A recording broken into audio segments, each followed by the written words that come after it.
our live Q&A. Hopefully everything's working tonight. Sorry about last week, it just was not working. So if this is your first time joining, I'm trying to see what I can set this on to make it a little bit lighter. The office is not very light. If this is your first time joining, please, when you first get in, tell me your name and where you're from. Sorry, this is so dark. I'm not sure how to make it any lighter. That's a little bit better. Tell me just state or country where you're coming from. And as you get on, I will be putting your name in for the drawing for a free bag of training treats. Um, and then, full disclosure, if you hear a little dog in the background barking, it's my board and train. Hi, Nicole. Here you are. So I have a little 12-week puppy, little black lab, staying here this week. And just so I don't have to watch him because he's going through the chewing stage. Hey, Andrea, I think I already have one for you. He's going through there you are. He's going through the chewing stage. And so I have to watch him all the time because he's chewing on furniture and clothes and everything else. Hi, Julianne. Julianne, I think you're new, right? I'm going to make a name tag for you for the drawing. Hi, Anthony. I have one for Anthony. So, sorry about last week. I couldn't get it to work. So, when I signed on, let's see, when I signed on the way I always do. Oh, Julianne, welcome. Yes, you are new. So last week, it did this weird thing because I signed on, but then it had me sign on to sign into Facebook. And but it had me sign into my personal Facebook. So then it replaced the 30-day with Zach George Facebook page with my personal one. And the Zach George one is usually where most of you guys come from. So, and I didn't know how to fix it. So anyway, that's why I messed with it for like a half hour last week and this wasn't working. So, okay, Andrea, our pup barks like crazy when folks knock at the door. Or noise in the hallway. We are teaching her to go to bed when people come to the door. However, the barking is tough to stop. Any tips? Yes. I have a diamond for you guys. So one of my really good friends kind of came up with this technique, and it's amazing. I've used it so many times with clients, and it works really, really well. So, what you can do is, and I actually have a video of one of my client dogs actually doing this. But because I am inept at technology, I don't know how to share a video with you guys. But Andrea, if you email me, I might be able to just send you the video of what it looks like. But basically, knock at the door, the dogs start barking, and you can teach them to either go in the garage or in a back room. And I'll use something, like, oh, party time, let's go. So the dogs know that so you're not just sticking them in another room. They're going in another room with treats scattered or with a stuffed Kong or something really fun. And you do have to work on the flight part of it for a while. So the client that I'm doing this with, she puts the dogs in the garage and they throw out treats. So then while they're answering the door, the dogs aren't barking because they're finding treats in the garage. Okay, because she just like throws them out there. You can do the same thing in a bedroom, just scatter feed. Um, then she goes and lets people in. And so in this one, in the video, you'll see I knock at the door. The dogs are barking before I even knock. So they start barking. I knock. They use their like garage cue, throw treats.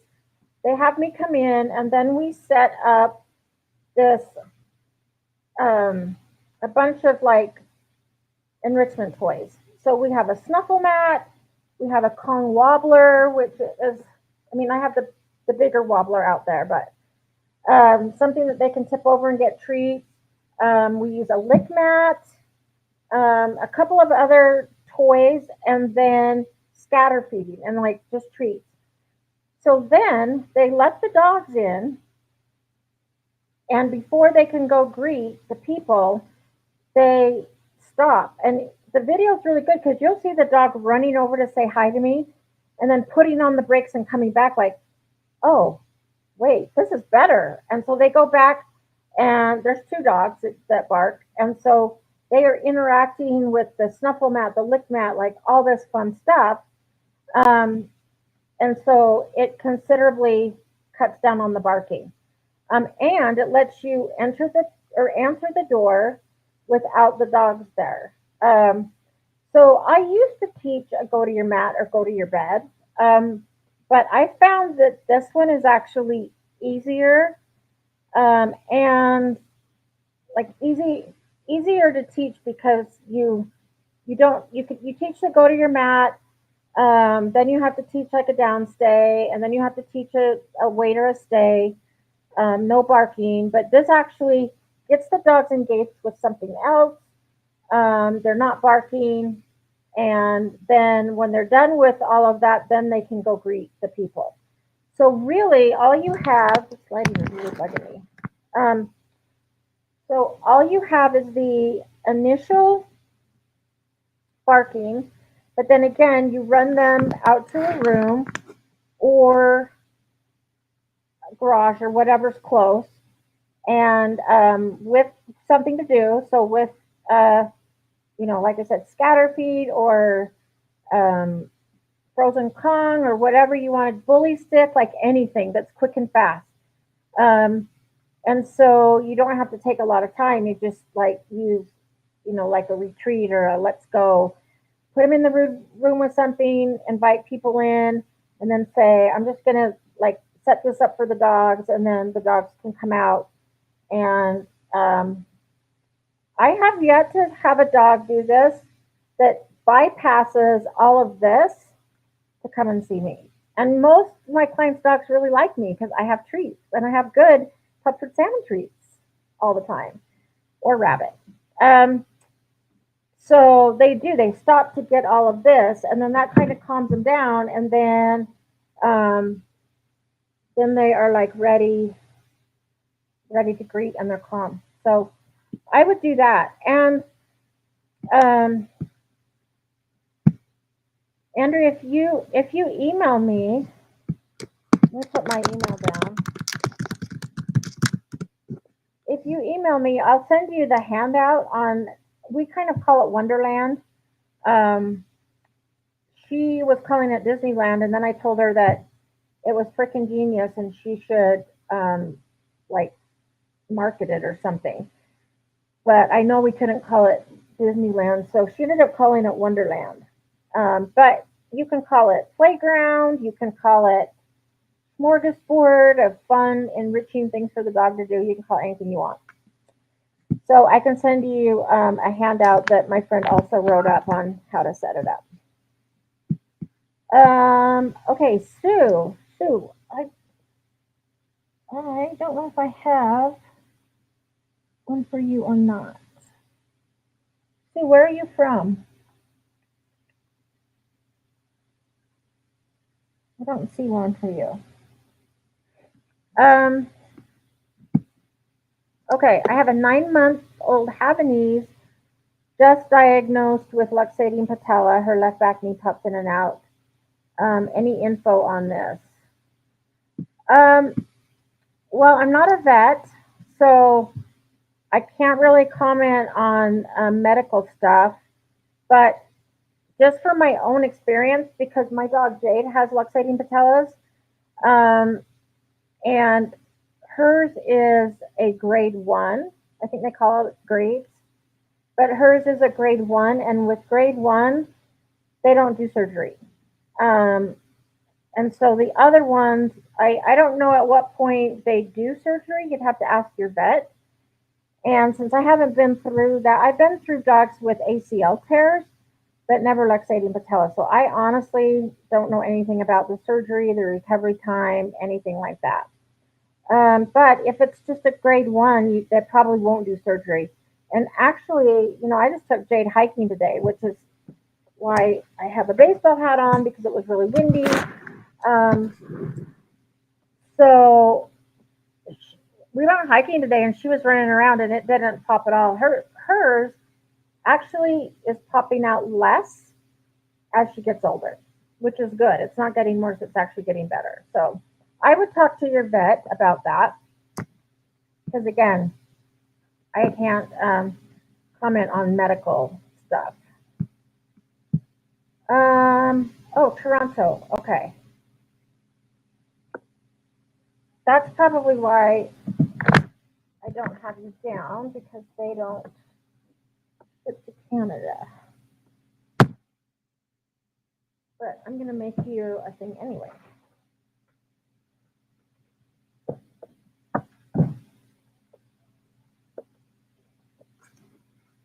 Let's see. So, how many of you guys were trying to get on last week and noticed that there was no live because it wasn't working?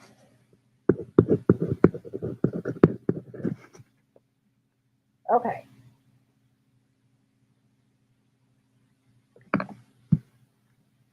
Yeah, hopefully it will. Like I said, Jay's was really minor, and I haven't seen hers actually started popping out a lot more when I first got her, and now it hardly ever does.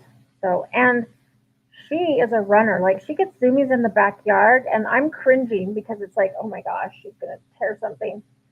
But she looks like a greyhound running around the yard, and she'll like do a loop, jump up on the trampoline, through the pool, carrying around, and it just doesn't um, pop out anymore. So yeah, hopefully it will get better. Um, I just bought the salmon for treats. How many can I feed in a day? Molly's 9 pounds. I mean, the if you have the Pupford salmon treats, they're only 1 pound or 1 calorie. So I mean, in an average training session, I might use 10 or 15 treats. So it depends on what we're doing and how long we're doing it. Um, I would just kind of go by your dog's, like just make sure it doesn't look like they're gaining weight. But if they do start to look a little bit chunky, also what I do is um, I don't feed my dogs as much when I feed their meals. So, like my pit bulls only get like 3/4 of a cup because I know that they're going to get treats throughout the day. For I catch good behavior. I catch like right now, Maddie's asleep on her bed, Dave's asleep on another bed. If they weren't asleep, I would reward them for calm behavior. But since they're asleep, I'm going to let them sleep. But when they're sitting and not jumping, when they come to me on their own and check in, I reward. So I tend to feed less for mealtime, and then um, so that I can use more treats. And all my dogs have a really healthy weight, so I just kind of go by that. Yeah, Pupford training treats. Yeah, that's what I use too. Um, Facebook user. Actually, let me see. I have a light. Let me see if this makes any difference. I actually forgot to plug it in. I was more worried about making sure this worked, and I forgot to put this better mic and stuff in. Okay, and then I just saw one from Facebook user. Facebook user, if you want to tell me your name and where you're from, I would be happy to enter you into our drawing. Okay, let's see if this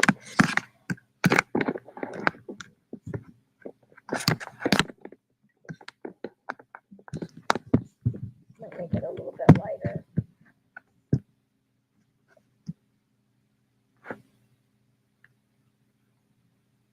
So that wasn't the right one.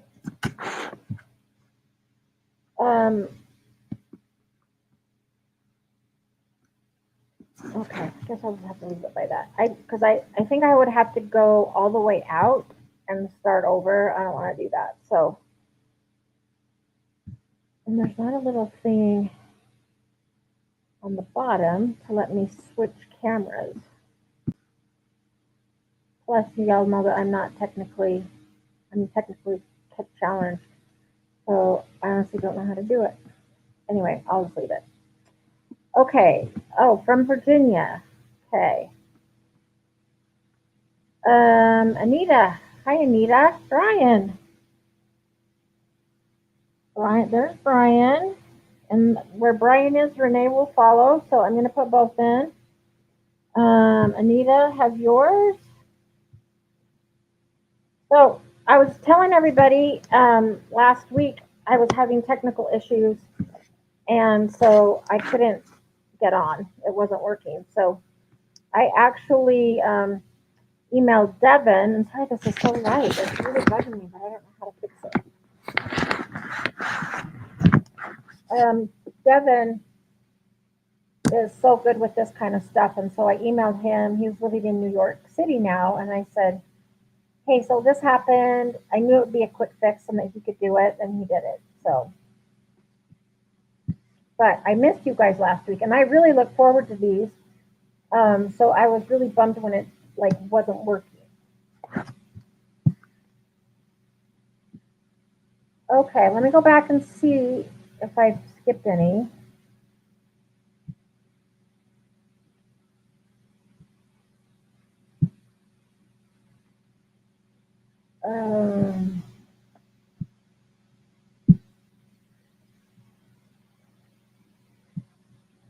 Yeah, Nicole, so when you were getting on, I was still probably trying to make it work. It was it was so frustrating. Oh, okay. How can you get your year-old puppy to stop nipping? I think he is playing, but sometimes it hurts. Okay, so that's a great question. Um, so I'll just tell you what I'm doing with Ranger, because Ranger is this week's board and train. Great. Maybe that's a little better. Ranger's this week's board and train. He is 12 weeks old, and he is going through his biting phase. So if he's biting on me, I'll just interrupt and say, "Oh, because they're teething. It's normal for puppies to chew and bite, and yes, it hurts because they have little razor sharp teeth. Um, and so I will just kind of interrupt, like, "Hey, hurts," and then I give them a toy or something they can chew on. I do the same thing because I catch Ranger chewing on my coat that's hanging down from the coat rack, or the strings on my pants, or he'll just get anything and start chewing on it. So then I interrupt, redirect, and it's like, oh, you can't chew on me, you can't chew on my clothes, but here's something you can chew on. Now, if he chooses not to listen and starts chewing on me or my clothes again, then I calmly pick him up and I put him in his crate with a chew item, so it's not a punishment, and I put him in there for a minute. And he'll bark at first, but he ends up calming down. Like he was barking when I first started this, and now he's not barking at all. But I did put him in with a chew item, so he could be in there asleep or he could be chewing. Um, and then normally I let him out after like a minute, and then if he goes back to biting again, I put him back in the crate. I cover the crate and just kind of let him have a nap. So that's what I do.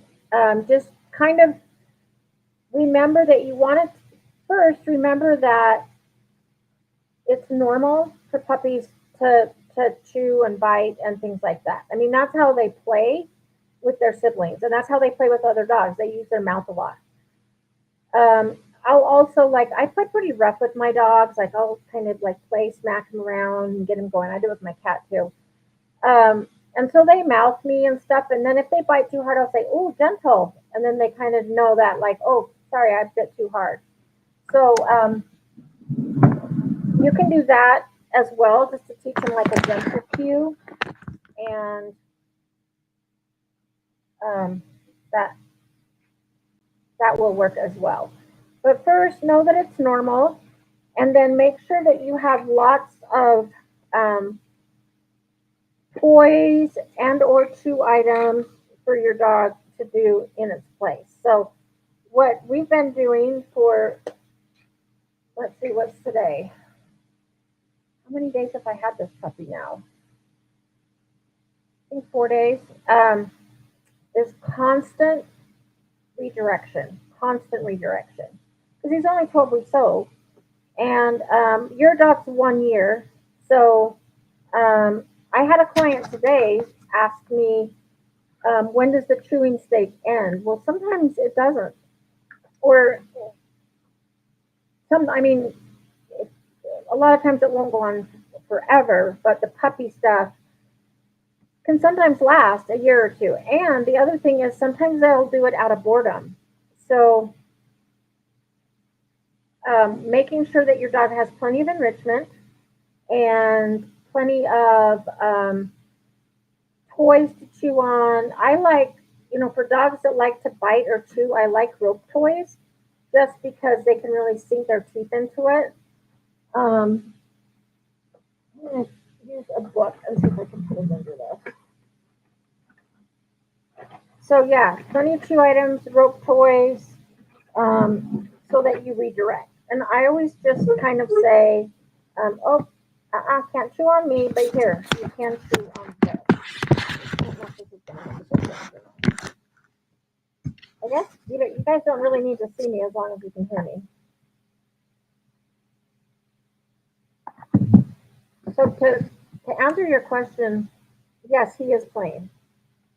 And yeah, it can hurt. So if it does hurt, I just put my hands up, or I'll say, and then I give him a toy.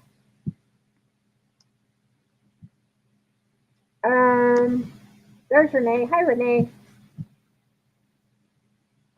Nicole. So I have been boarding Wilma and Moose on the weekends, and now Wilma has been getting worse with resource guarding. I'm not sure if correlated or not. I mean, it definitely can, depending on a lot of things. Like, do they put Wilma and Moose in together? Do they feed them together?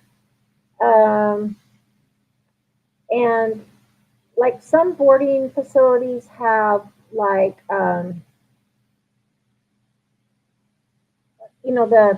play groups, like kind of like daycare where the dogs can all get out and play rather than just being left in kennels.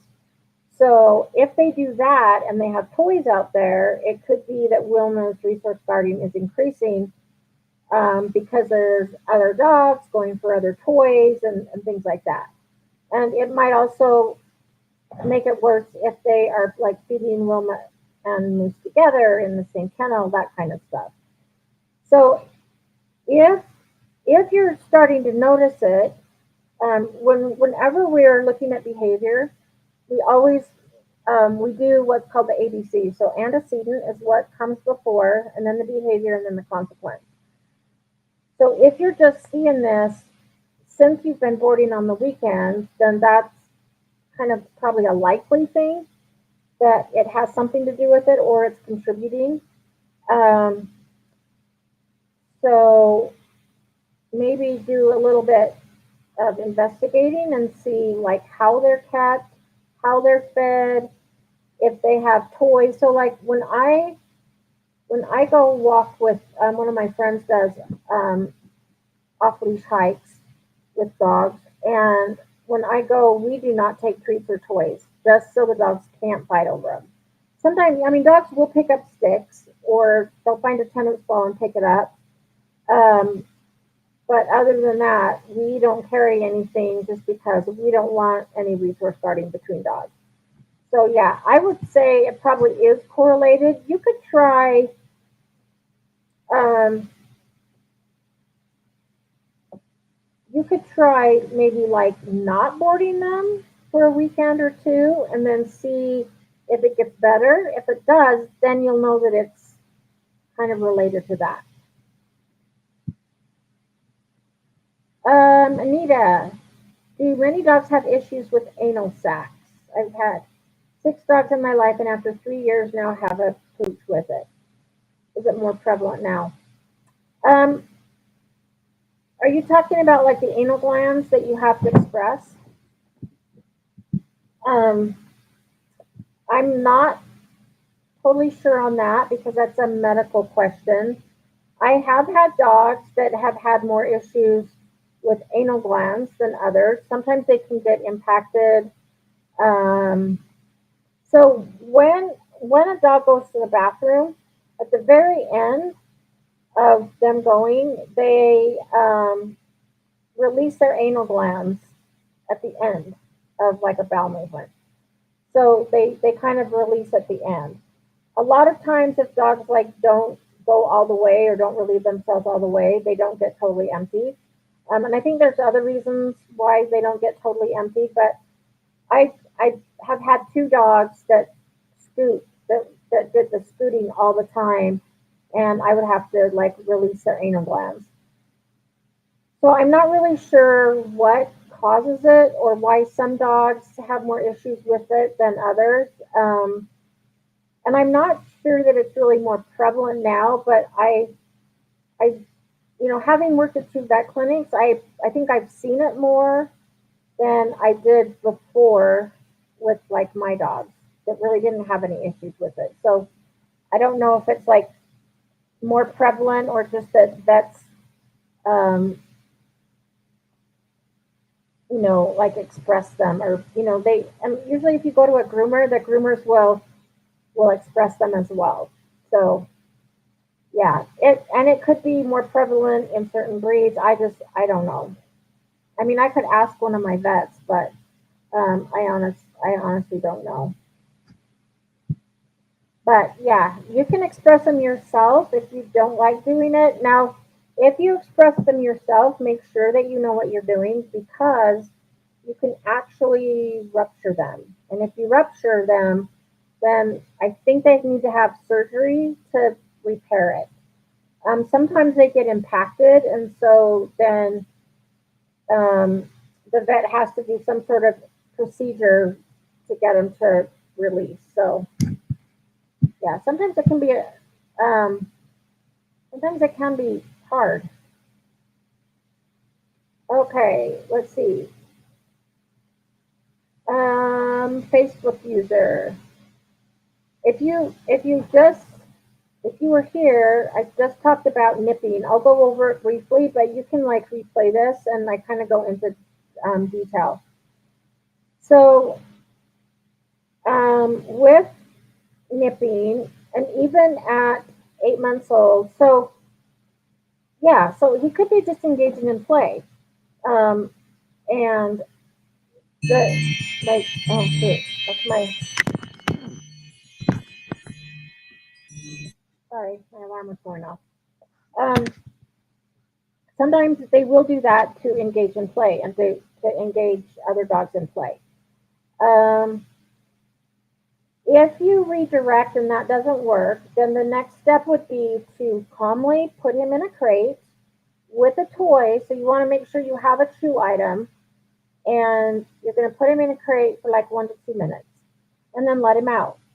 So, so just so he can kind of calm down, decompress. If he comes out biting again, then back in the crate with a toy again, because we don't want the crate to be a punishment. So we want to put him in there with a toy. Um, but if you've done redirecting, that doesn't work. A 1 to 2 minute timeout in the crate. If that doesn't work, then I calmly put him back in the crate again with a toy and cover the crate, and they get a nap. And if they bark, I just ignore them until they go to sleep. Um, and you could also try something like a flirt pole. Just because when I've used flirt poles with dogs, it really can tire them out. So they also get to practice impulse control, which can help with biting. But with the flirt pole, the dog's going to chase the toy, and then they get to grab it, chew on it, shake it, play tug, whatever. But just that running around in a circle is going to tire them out as well and give them like natural behaviors that a dog would do, which is chasing, running, grabbing, tugging, shaking. And then it's also good for teaching a drop it. Um, and then I take possession of the toy again, and then I have the dog sit and wait, and then I'll say go, and then do it. So if you don't know what a flirt pole is, it kind of looks like a fishing pole. It's kind of like a cat toy, only it's for dogs. So it's a little bit bigger, a little bit sturdier for dogs. So yeah, you could try that too. And that way, if he's doing it because he wants attention or he wants to play, then this way you're engaging with him and you're playing, but he's not anywhere near your hands. Like he's going after the toy way out here. So yeah, you could try that. Let's see, Nicole. I have them boarded together, but that's separate. Okay, and I also, I have them keep Wilma and Lou separate from the other dogs. Okay. I mean, it could be a stress response just from being boarded. I'm not really sure. I would go back to like resource guarding protocol, which is the first. So tell me, like, in what ways is Wilma resource guarding? Is it food? Is it toys? Um, things like that. So I have a resource guarder, and so I feed my dogs in different areas. I know which toys I can leave out that she doesn't care about versus the ones that I have to pick up and put away because she will try to guard them. And so it just it's management first, and then you can work on it. So you can. So let's say this is an example. Let's say Wilma has a ball and Moose comes close. Um, if Wilma like growls, then Moose should back away. Hopefully, Moose will know to back away. If Moose doesn't back away, um, then you can do things like um, it's easier if you have two people, but if you don't, like you could tether Moose like a distance away and then give Wilma an item, and then every time she looks at Moose, like without reacting or guarding, like you can drop another treat in. So it's like good things happen when Moose is around. So, um, give her an item, bring Moose into the room. She gets like a few extra treats. Walk him by, drop some treats in the bowl. Um, one thing that I do with Jade is I will like sit both of the dogs down, and then I'll tell Jade wait, and I'll give Maddie a treat, and then I give Jade two treats. So she gets one for waiting, and she also gets one for not resource guarding. And so I kind of do those little things with them as well. So a lot of it, the easiest thing is management and just setting it up so that the dogs um, don't guard or things like that. So with the little puppy staying here, I know that Jade is going to jump on the couch with me and she's going to resource guard me and the couch. Um, and so I just kind of set it up so that when the puppy's out, I'm usually sitting here working. And if it's time to like sit and chill, I'll put the puppy outside to play and run around for a while or in the crate. Just so Jade doesn't have the chance to practice that behavior. Or I'll put Jade on the other side of me because, like, if Jade's on my left side and the puppy's coming close on the right, Jade's not going to guard that. And so I don't really give her the option. Like, I am between the two dogs, so Jade doesn't really have the opportunity to guard. And then I can pet the dog, even lift him up on the couch, stuff like that. So again, managing the environment, and I just kind of put myself between the dogs.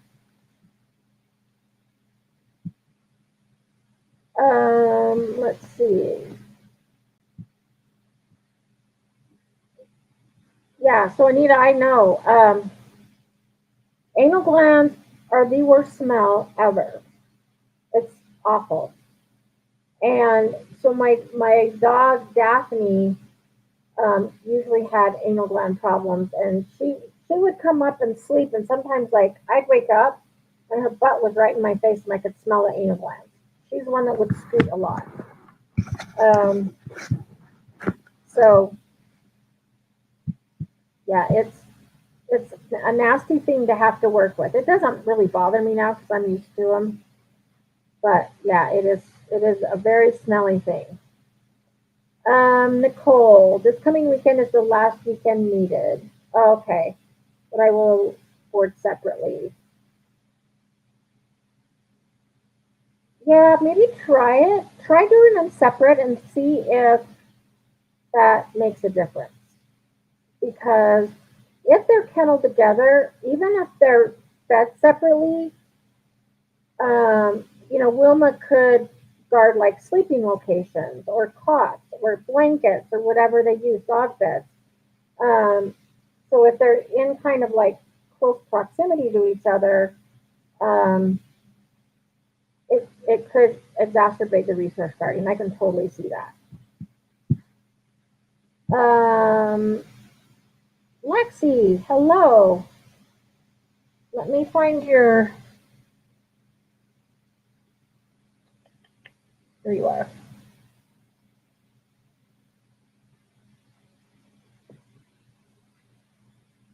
Okay. Sue, Molly loves the Pupford turbo tendons. Oh, my dogs love those. Um, well, so I have pit bulls, so I let them chew on them till they're done. But it doesn't take much for mine to go down on a to eat a whole turbo tendon. So I just let them chew on that until they finish it or until they walk away, which usually doesn't happen. But if they walk away because they're done, then I just pick it up. Because that is one thing that my dogs will resource guard. So if they do walk away from it, then I do pick it up. But usually my dogs never walk away from them, they eat them. Now, Sue, if I remember right, are you the one that has the 9-pound dog? Because if you do, I don't know that they could get through one in one sitting. But I let them chew on it for as long as they want. If they get up and walk away because they don't want to do it anymore, then that's totally fine. Then I'll just pick it up. If you just have the one dog in the house, then you could just leave it down for her, and then when she wants to go back to it, she will. But there's really no time limit. Like I said, I just let my dogs finish them. Um, Facebook. Oh, sorry, I haven't been lately. I've been doing a lot of lacrosse practices. Okay, so it doesn't come. Your name doesn't come up as who this is. So if you could just tell me like who you are and where you're from, that would be awesome. And I will enter you in the drawing. Um, and I don't know why you're. Yes, it's depending on which Facebook page or if you're doing YouTube or something like that. The names don't always pop up. Let's see, Nicole. If I'm petting her and Moose comes over, she growls. I stop petting and walk away. Yeah, I mean that's one way to do it. Is that um, negative punishment? So you're taking away your attention because you don't want her to growl. Um, Now, one thing that you could do is if you have another person to help you, like you can sit and pet Wilma and have somebody stand at a certain distance and then reward Wilma for not growling and then have that person get one step closer, one step closer, one step closer. So that good things are happening, like you're petting Wilma, but you're also giving her rewards and treats as Moose gets closer. If you see like her start to posture at all, like freeze, that freeze, or Jade will do a little low growl, or if you see a lip curl, then just like maybe have Moose go away, but no treats. So you can still pet her, like do your normal thing with her, but she doesn't get the treats if she growls. She only gets the treats if she doesn't growl and it allows Moose to come closer. Does that make sense? It's a lot easier to do if you have two people though, so that you can help, um, so that you can be there with Wilma and have somebody walk Moose closer or farther away as needed. Nicole, I can still give chews and toys to them together though. Yeah, that's good. That's good. Oh, it's Julie. Yeah, Julie, you didn't come up at first. Let me find your. There you are. Well, welcome back from lacrosse practices. That actually sounds kind of fun. Now that spring is finally coming, I went hiking today with Jade. So with Jade, oh, so here's a story for you. Sorry, I've had a headache all day, so I'm trying to get rid of it. Um, and I bought these blue light glasses for like computer because I'm on the computer so much, but I didn't want to wear them for this because they look funny. So just when I do regular work, I'll wear them. Okay, so I went hiking with a friend of mine today, and she's a trainer as well, and she was working with two client dogs on recall, and she does use an e-collar with her dogs for recall and then leaving wildlife. So I was going to go hiking with her, and I put Jade on a long line. So that's how I practice recall. As I let her go out 20 feet, this is a 20-foot lead.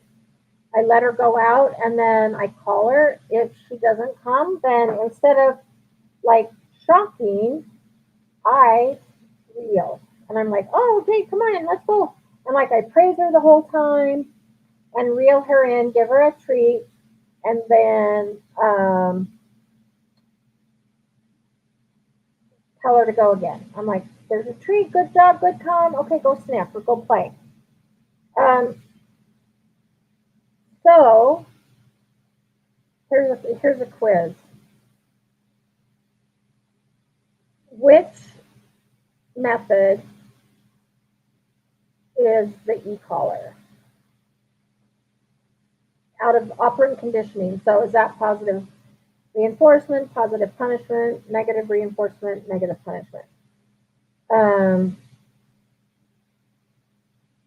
and so what she's doing is one thing, and then what I'm doing is another. So tell me if you know what method the e-collar would be, um, or what method I'm using, and which one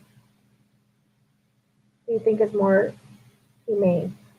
I do have to say she's very responsible when it comes to e-collars, and um, she has the right timing. She does it correctly.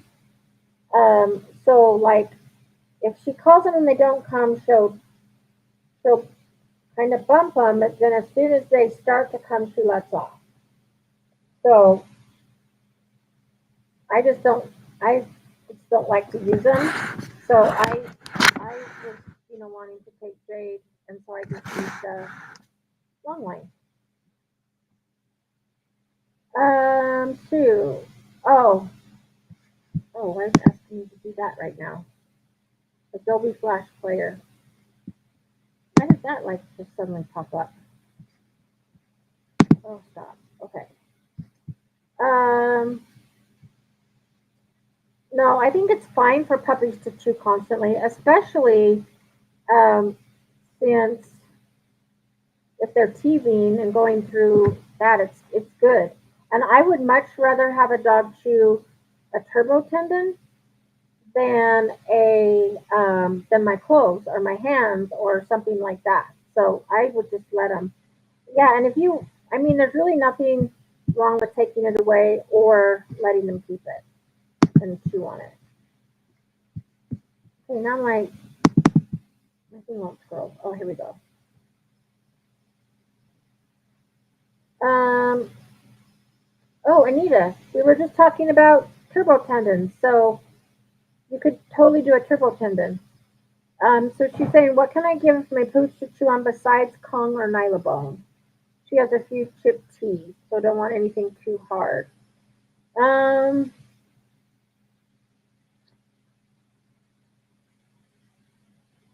you could do. I'm gonna grab one of my toys and show it to you. Hang on.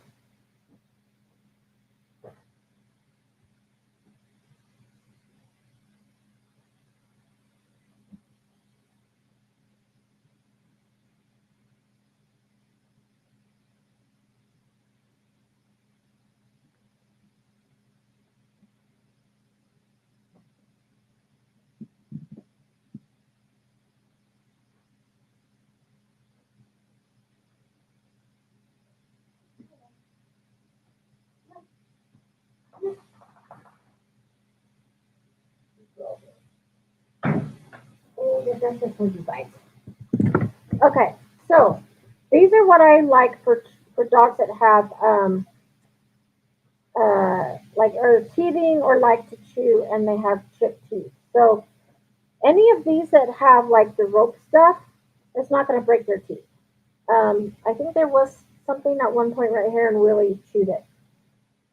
But even the toys that are on these are soft. So these are soft. The rope is soft. There's just a regular like rope toy.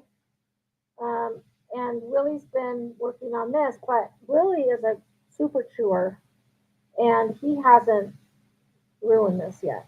So, and then this one, just a different one. Hey, you can have that. You want it? You want to go too? So Maddie hardly has any teeth left. She's 11 years old, and all of her teeth are chipped or worn down or something. So she just decided she wanted a rope toy, so I gave it to her.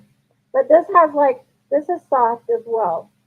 So any of these kind of rope toys and stuff are good for dogs that have chipped teeth. So yeah, great question. Um,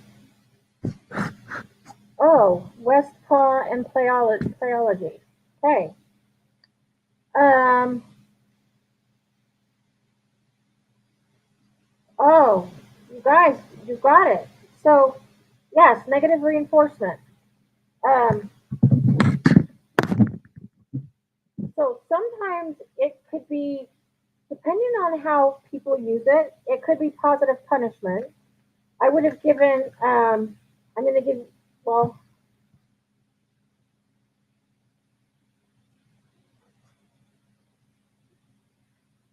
Yeah.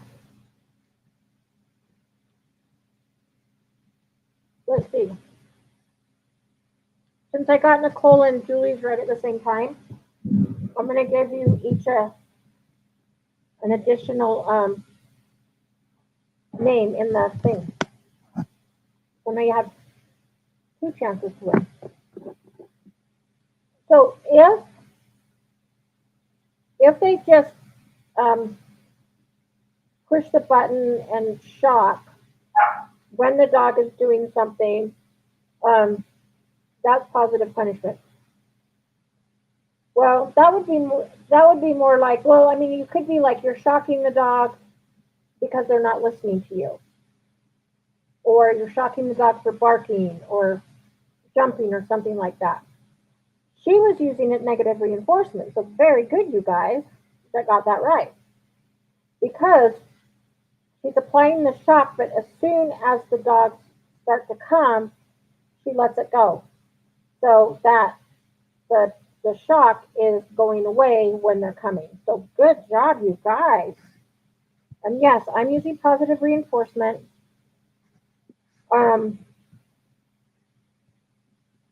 and yeah, mine is more humane. Um, the other reason, in some dogs, like when I did search and rescue dog training, I was a little more of an aversive trainer because that's how I learned. And so luckily my dog responded really well. And so I only had a shock collar on him for like a month. And then his recall, he could turn on a dime. Um, he was one time chasing a cat through my pasture. And I said, Dakota, come. And he just like turned, stopped chasing the cat, totally turned and came back to me. And so I didn't have to use it with him for very long. Um, and with Jade, I feel like if I did use it with her, it would shut her down. And then she would be afraid to go sniff and explore and have fun. I feel like she would just want to stay by me for fear that she's going to get shot. So it really does depend on the dog. But yeah, I will always start with the least intrusive, minimally aversive, which that's Lima. That's the protocols that we follow. I'll always, go for the long line first.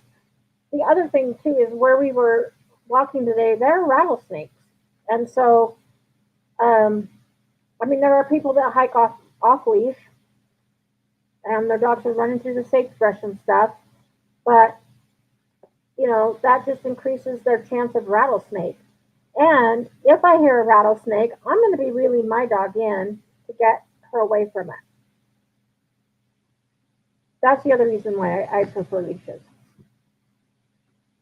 Oh, Julie, yeah, lick mats. Lick mats are great. If you don't know what a lick mat is,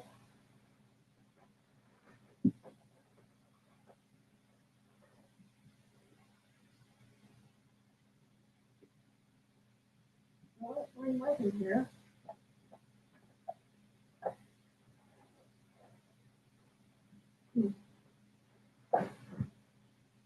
Well, I don't know where it went. I have a couple clients that come to my house for puppy training, so sorry I keep moving this thing. It's just kind of like it's a light.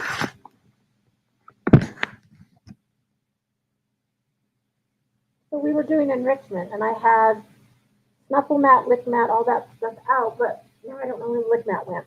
But yes, you can use a lick mat as well. Also, licking is self-soothing. Um, so that would also be good.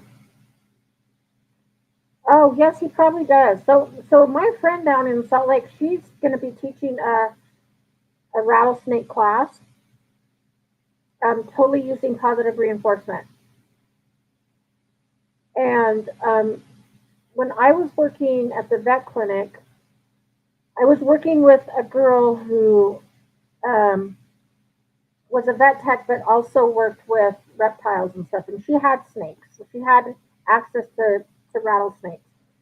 And so we were using actual sheds and actual rattlesnakes. And we would have like a hula hoop. And so we started on leash. And then the first time the dog like looked at it or smelled it, all of my dogs, I did it with all three of my dogs. They didn't like the smell. You could see like one of mine, it was so funny. He made the funniest face and then turned the other way. Like he's like, I don't even want to mess with that. So all three of mine didn't like the smell. So yeah, so I'll have to look into that because Ken Ramirez is awesome. If you have a chance, I've even got some of his books. Um, yeah, as a trainer. This is really good. He's got another one as well. I believe I have all of his stuff, but he actually runs the Karen Pryor Academy now. So he's awesome. Yes, if you can get a hold of his rattlesnake protocol, that would be great to work on as well. Okay. Any other questions? I'm going to just go through here, make sure I didn't miss anybody.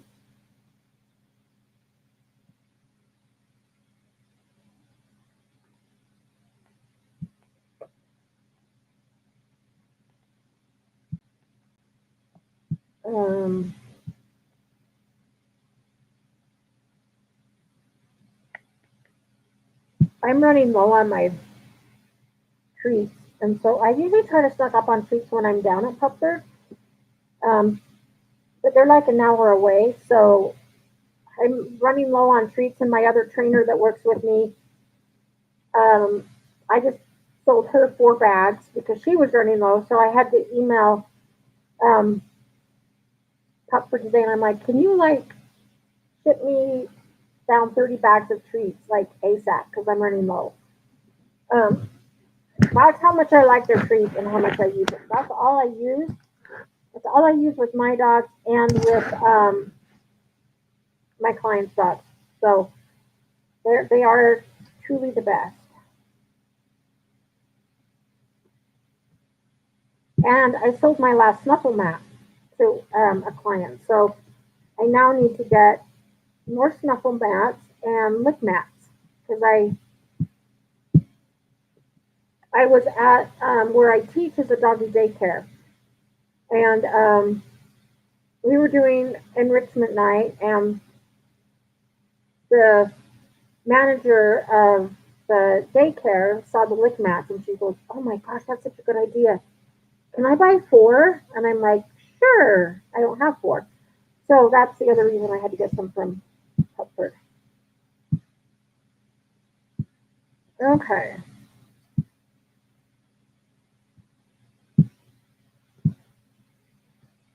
I just want to make sure I didn't forget anybody.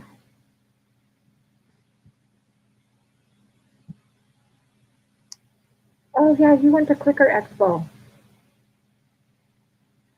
Yeah, if you have notes or something that's written up, that'd be awesome. I would take a copy of that.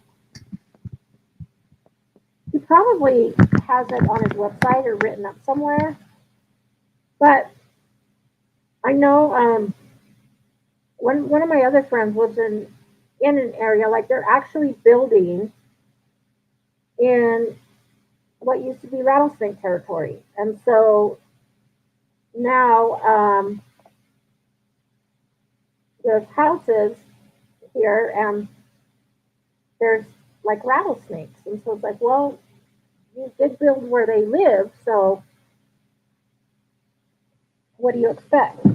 So they did have a trainer come and do a rattlesnake aversion class, but he actually did um, use the shock collar. But you can do it without that. And like I said, my friend's doing one that is totally positive reinforcement. I was just thinking I should take her class, just with my dog since we go hiking a lot. Oh, and then you got the rattlesnake vaccine. That's good. I wonder if we have it. I'd love to do that. Okay, Julie, the girls have been fighting lately. The first time, actually, we ended up in the vet because it was bad. The second time was the day before Mother's Day. Dakota got bit bad. The third time wasn't as bad.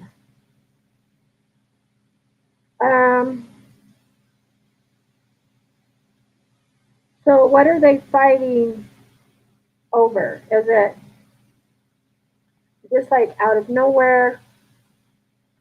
Are they resource guarding, or what's happening right before they start fighting?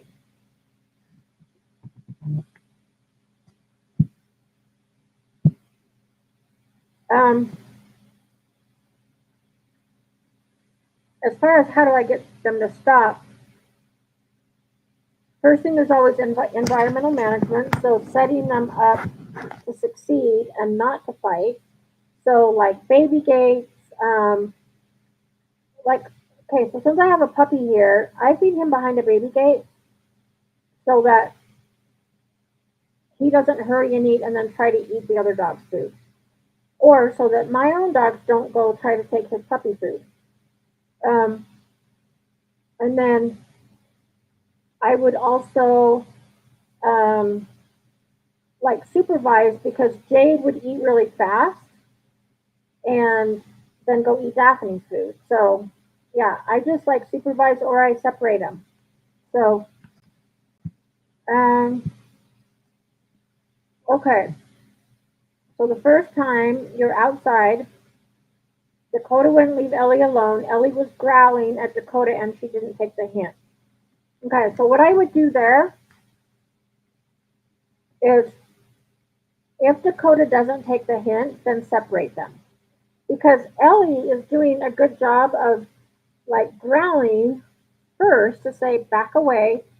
And then if Dakota doesn't take the hint, then yes, Ellie's going to go to a bite or, fighting. So right when you get that first growl, if Dakota doesn't take the hint, um, separate them.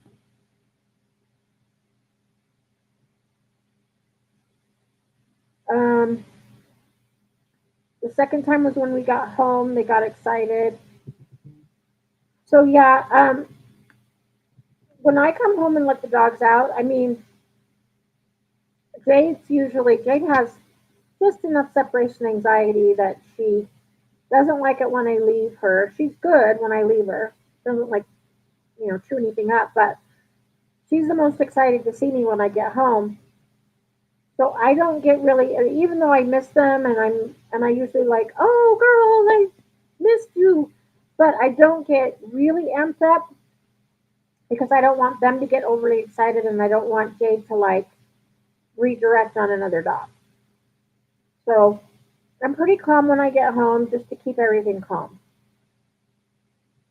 Um, and yeah, over a yak chew, that's a simple fix. And you're right, they share water and they go on walks fine because on walks they're getting mental stimulation from sniffing and they're exercising. They don't view water as a resource, but if one of them views you as a resource, um, then they could fight over that when you come home. Or if it's just because they're getting overly aroused and they kind of like redirect on each other, I one thing you could do is teach them what you want them to do um, when you get home, which is when I come home, you each go to your mat, and then I will give you a reward. Um, or you can just walk in, be super low key, super chill.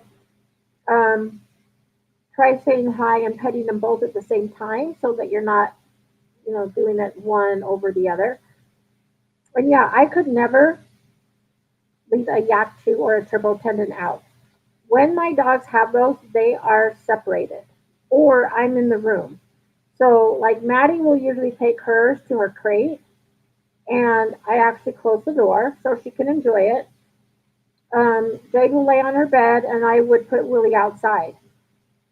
Um, and since I know my dogs will eat them until they're done, they don't come back in together until they're all done. But if I did have one that didn't finish, then I would pick it up and put it away. I have a couple of like partially eaten yak chews, and I just put them back in the container. And you guys can hear Puppy. Puppy woke up. So I would put them back in the container and give it to him another time. But yeah, like I can't leave stuff like that out. Triple tendons or yak chews. I just make sure I pick them up and don't have them out.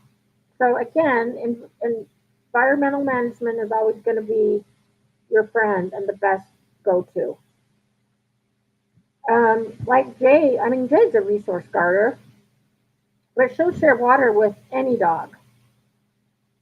Um, Even today, when we were hiking, um, Jade would be sniffing something on the ground, and one of the other dogs would come up and sniff where she was, and nothing.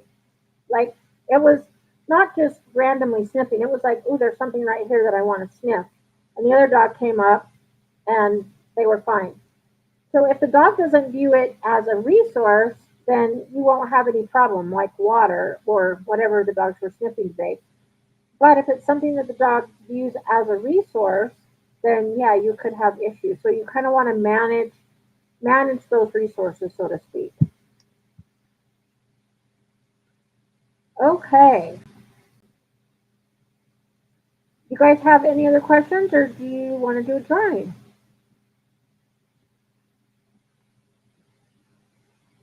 Brian and Renee, how's everything going with Peyton? Any comments, questions? If not,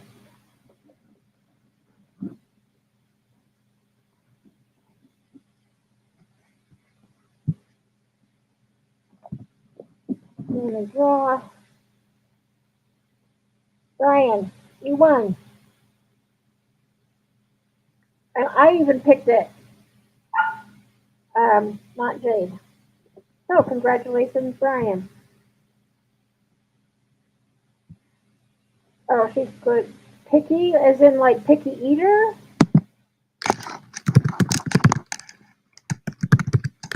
I'm just going to put part of your name.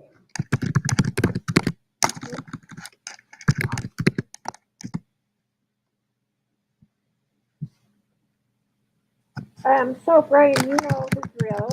Hello at pupford.com, and I will email them as well so that you get to pick what kind of training treat you want. Yeah, picky eater. I'm really lucky that my dogs will eat anything, and they love their mealtime. So I ran out of food, and I knew I had a chewy order coming, so I just went to the grocery store and bought something, um,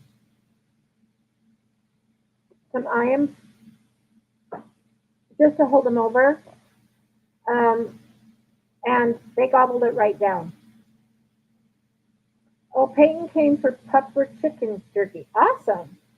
Yeah, like today when I was out with Jade, I was using the Pupford rabbit, and she was coming. I'd give her only one time did I have to help her with the leash, and then all the rest of the time she came. Gave her a rabbit treat, and then told her to go play, and she'd go sniff again. Um, okay, let's see. Facebook user. It doesn't have the name, but I've been having problems with resource guarding, and sometimes need to get her to stop eating trash. She's been having trouble learning drop it. Okay. So with the resource guarding, we need a little bit more information, like what is she guarding, um, in what context, things like that. Because dogs will resource guard different things: food, toys, shoe items, people, beds, lots of things. So the first thing I would do is teach a good leave it, so that she doesn't have the opportunity to pick it up. And the way that I teach leave it is you don't ever get it, but I will give you something better. So one of the reasons that I take like salmon and rabbit treats on hikes with me is because um,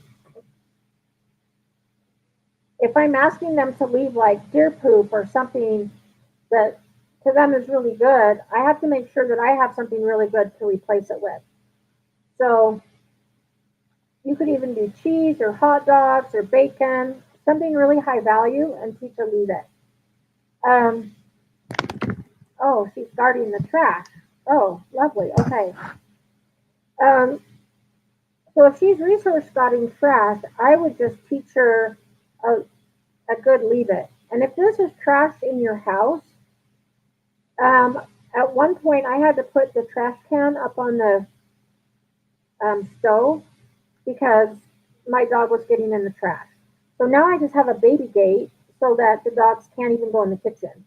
So if she can't go in the kitchen, Maddie, what you doing? There's nobody up there. Here, nobody up there. Um, so she doesn't even have the chance to get in the trash because there's a baby gate. And so then that takes care of everything. The way that I teach drop it is to do a trade. So for instance, let me see if I can find a toy. I'll show you kind of how I do it. So if Maddie has this toy in her mouth, and let's say this is garbage, and I need her to drop it, I will put a really high value treat right under her nose and say, drop it. And then when they drop it to get the treat, then I mark and treat, and then I give this back. So I start with toys or with an item that I can give back. So it's like, give me this, I'll give you this, and then I'm going to give you this back. And then sometimes I don't give it back. So a lot of times they do give it back, or they do get it back. So the dog thinks, like, oh, I give up this item, I get a treat, and then I get the item back. And then, so we're just trading back and forth. So to the dog, it's a good thing. And then, again, then sometimes I just don't give it back, but they still get a good treat.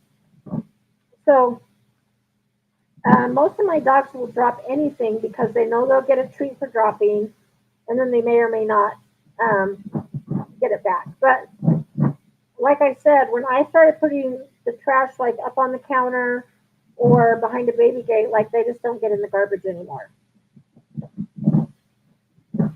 So, and if you see your dog like going to the garbage um, or going to pick up trash, I would do a leave it. But then, so also when I do leave it, I don't yell, but I'll use like a sterner voice, like leave it, because to the dog, it's like that's something you shouldn't have. That's trash. That's a porcupine. That's a skunk. That's a snake. Like something like that. Um, but then as soon as they leave it, and I always teach this on leash, so that if they don't leave it, I can like help them by pulling the leash, like gently pulling the leash, not yanking them, but gently pulling the leash. Um, so, and then as soon as they leave it and focus on me, then my whole tone changes and it's like, oh, good girl, good boy. And I go into my high squeaky voice and reward them for leaving it and give them something better than what I'm asking them to leave. So you could try that. So the leave it and the doing trades. Um, let's see, I'm having trouble with demand barking. If I leave the room, she barks constantly, even if my husband is in the room with her. The sunroom is puppy proof where the rest of the house is not. If I need to go do a load of laundry or even go to the bathroom, she barks from the second I leave until I come back. Um,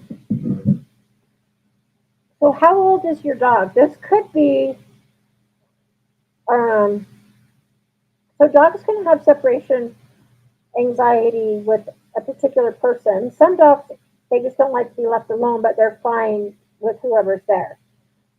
But a dog can have separation anxiety from one person. So like when when I leave Jade with somebody when we're training, she won't bark, but she will be really interested in where I am until I come back. So, she's okay with somebody, but oh, 5 months, yeah. So it's probably more of a puppy type thing. So what I would do to start with is when she's barking, and you can hear her barking, wait for her to be quiet for a second, even if it's at first, even if it's just a second. So it's like most dogs are like bark, bark, bark, bark, take a breath. And right when they take the breath, and if your husband's in the room, you could have him help and like redirect the dog to something else, like a toy or a snuffle mat, or throw treats and scatter feed. So it gives the dog something else to do. He can also interrupt and say, "Hey, that's enough. If everything's fine, she'll be back." And then you only come back if the puppy is quiet. Because if the puppy's barking and then you come back into the room, that reinforces the barking. So, so in the puppy's mind, it's like if I bark and bark and bark, she'll come back, which you eventually do. So if you can like wait around a corner or not come back until she's quiet, then um, that could work. If that doesn't, you might have to work with a behavior consultant on like separation anxiety. So like the little puppy that I have right now, um, he will bark if I go upstairs and I'm out of sight. He'll start barking. I have a baby gate, so he can't follow me. But I'll wait until he's quiet before I come back down. And like he was just barking a second ago, so right there, like I wouldn't go let him out. I'm waiting for him to be quiet, and then I will go let him out. So does that make sense? So you want to make sure that you're not reinforcing the barking. Now, when we deal with separation anxiety, it's not the same with training puppies in that you don't want to let them out when they're barking. Separation anxiety is like a whole different protocol. And I would start to get your puppy used to you leaving and coming back so that you don't have an issue with separation anxiety, because that's a whole different protocol. Sometimes dogs need um, medication to work through that, and it can be a long process, like 8 months to a year. So it's a really quite involved process. So I would just make sure that now, while your puppy's young, that you start working on this, and start with short, like I'm going to leave for 10 seconds, and then I'm going to wait, and as soon as you're quiet, I'm going to come back, and then I'm going to leave for 15 seconds, and then I'm going to come back as soon as you're quiet, like things like that. But I think if your husband's there and can redirect her, like give her a lick mat. So every time you leave, she gets a lick mat with peanut butter on it.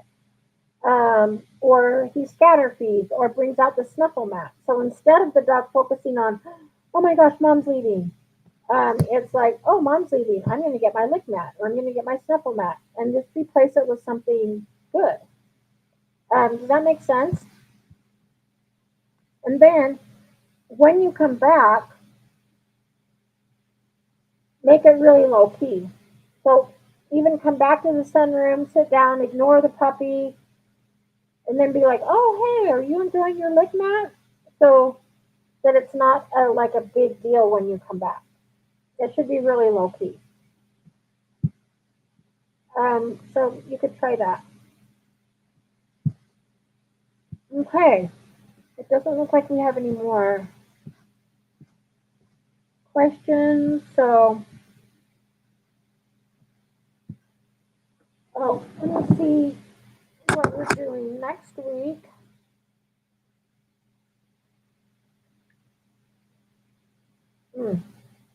next week I actually start another puppy class. So I moved our live to Wednesday, the 25th at 5:30.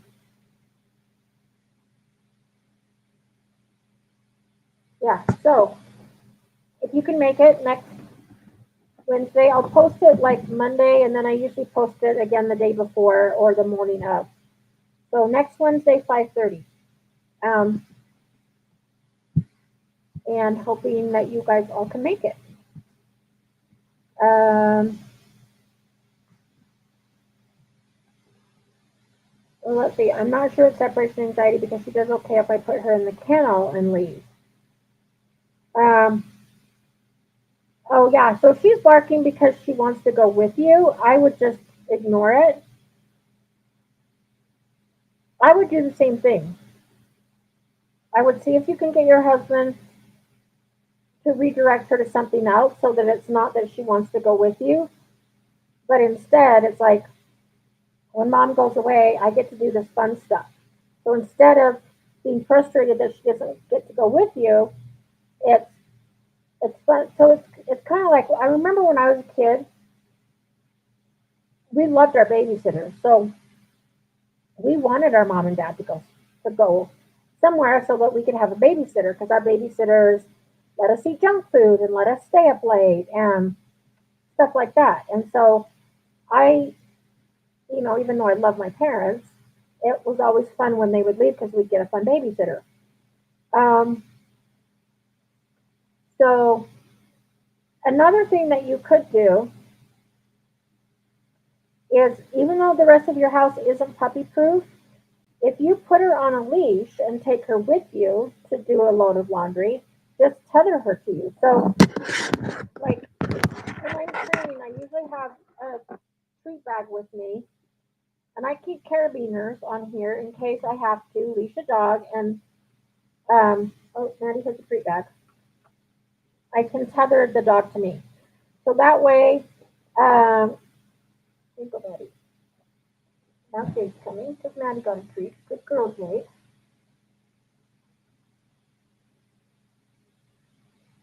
Here you go. So you could tether her just so she gets to check out the rest of the house and see it, but not be able to break anything or potty on anything. So, take her with you so she can explore a little bit, but be on leash, be with you.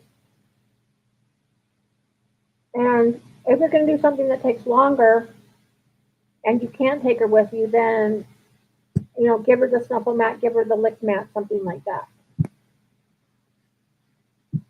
Okay. Well, thanks for coming, everybody. I'm really glad that we got this working. And I will see you guys all next week. Have a great week.